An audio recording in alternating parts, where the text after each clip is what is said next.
What's good, people? My name's Ethan and I'm a property developer slash entrepreneur based in South London. Now today I'm back with an update video. So I decided to record for you guys a sort of like an update video of what's been currently going on in my property development journey, all the challenges that we've been able to overcome and the wins. So as you would have seen from the last video, we're working on a big project, which is the block of flats that we're looking to extend out the back to create 2 extra units. That in itself has been a whole thing. So I'll take you guys through what's been going on with that. So we used a strategy called exchange with a delayed completion. So essentially we exchanged contracts and we agreed to purchase on a set date. And I thought, yeah, creative strategy, but nothing ever goes smoothly. And that has been a lot of bumps back and forth and a lot of funny stuff. But we've been able to overcome this and been able to complete the purchase. So recording this, we completed today. So I'm really happy. And the win, there's a big win, which is we raised 150k in 30 days, which is massive. Because if you would have seen on like my Insta, I spoke about how I've actually been able to raise this amount before, but across like 8 months. So 30 days is a mad achievement. And it was just consistency of the branding and what I've been putting out and all that stuff. But yeah, I'll talk you guys through everything. So yeah, come along with me. I'm going to take you onto site as well to see what's been going on and the progress that we've had so far on the project. So we are currently in week 7/8, and yeah, you will see what's been going on in these flats and all the other challenges that we've had in terms of construction. So yeah, stay tuned and look out for this one. Let's go. And I thought I'd start telling you guys what challenges we were facing. And number one, first challenge was we exchanged on the, I think it was the 31st of July, 1st of August.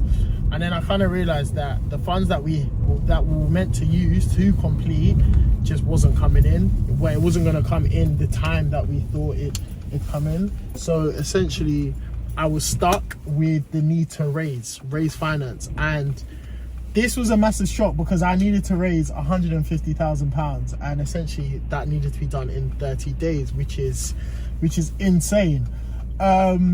So that was the big thing, but you know, I kind of just went, it is what it is, we can do it sort of mindset. I can overcome this, I can solve this problem, and just hit Instagram, socials, LinkedIn, and just start essentially campaigning. That's what it felt like. It was like a whole campaign in terms for these funds to be able to complete for this big project. So that was, you know, as I said before, like, you know, just putting out value there to attract an audience that would be interested in investing. So that's essentially what I did. And it was hard. Like, it was like constant meetings.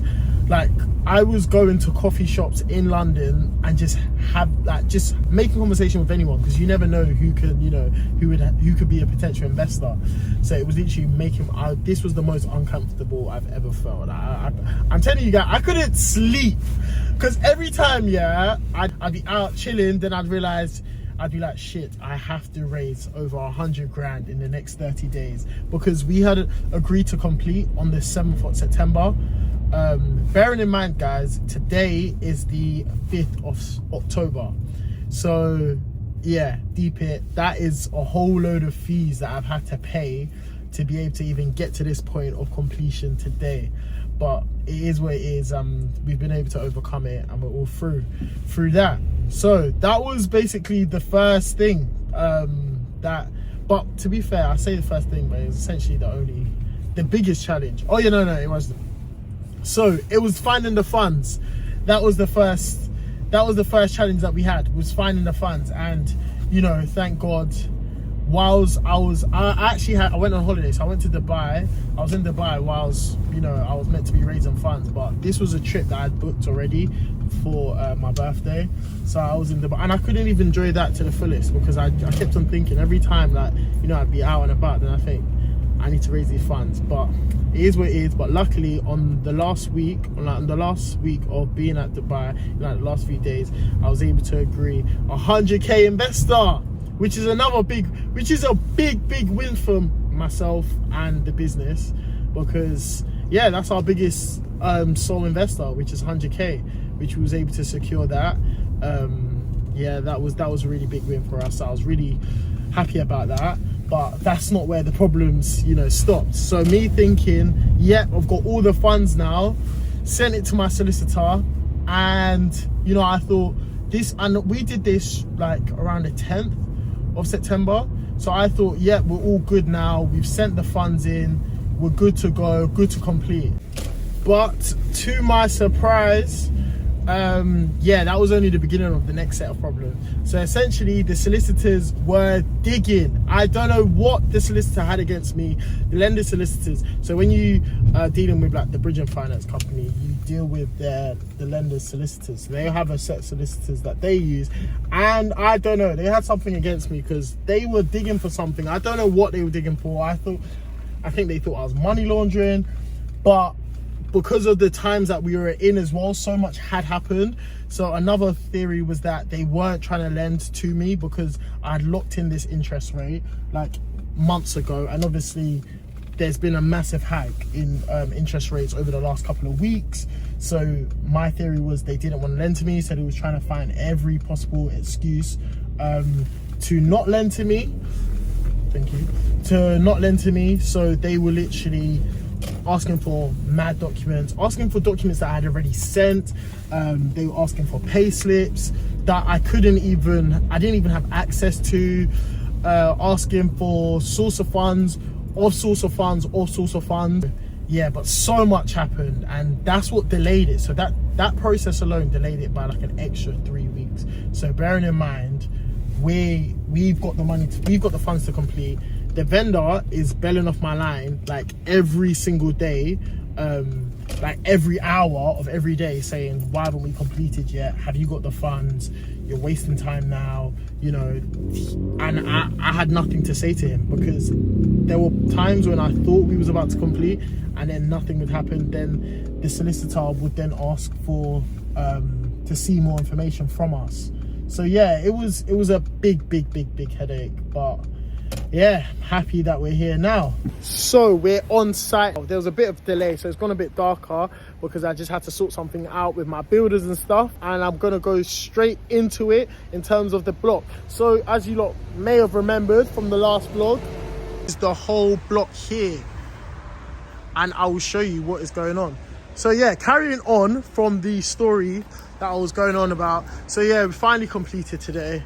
A lot of solicitor drama and lending drama and funny stuff, but the good thing is, because we had this delayed completion, we've been able to get ahead with the works. So this is all the land that we have at the back. So the plan is extend on top of this, just like next door. As you can see, they've had a double story extension, so we're looking to replicate that, extend across to create 2 extra units. So currently in this flat there are 6 units, and next door there are 8, and they created the 2 extra units through the dormer at the top, loft conversion, you'll be able to see here. And yeah, they got that double story rear extension. So we're gonna look to do the same, get the planning in, do that. Once that's been approved, build that out.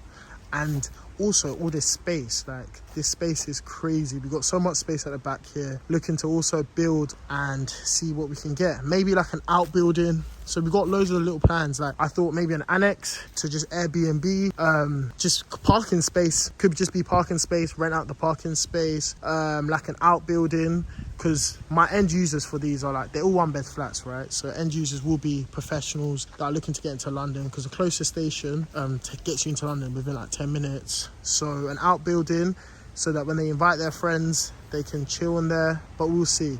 But like, let's head inside into the first.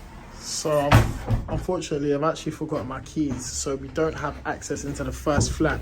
But it doesn't matter, because the first flat, nothing's actually going on in there.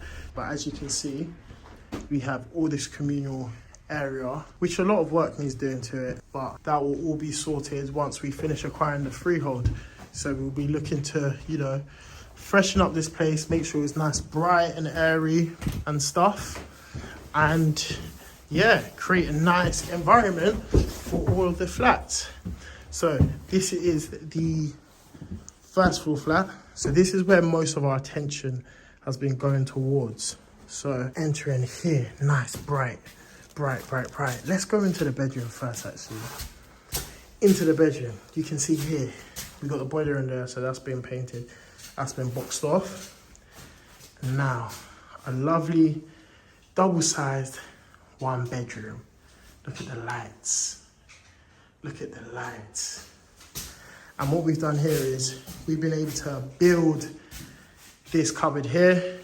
So this cupboard was all built in. We built that out. Created, this was actually weird cupboard space, but when we took off the doors, we were like, what can we do with this space? And we created a desk. So here will be a desk. Essentially, you can just put a built-in desk there, put your table and stuff there, and some half shelves there. Then you have, but look at the detail, guys. If you see what we've done, yeah, in terms of the color palette and stuff, yeah, the black doors. The black doors, I wasn't too sure about. My project manager, shout out to Ren, he kind of like pushed me to do it because we was going to go white doors, black handles, and he was like, it might be a bit too white. And yeah, this black doors, it does give it that feature. Look at it, it's nice, really nice. So these are just Howden doors actually that we painted black, and they match, yeah. When I look, they match the sockets.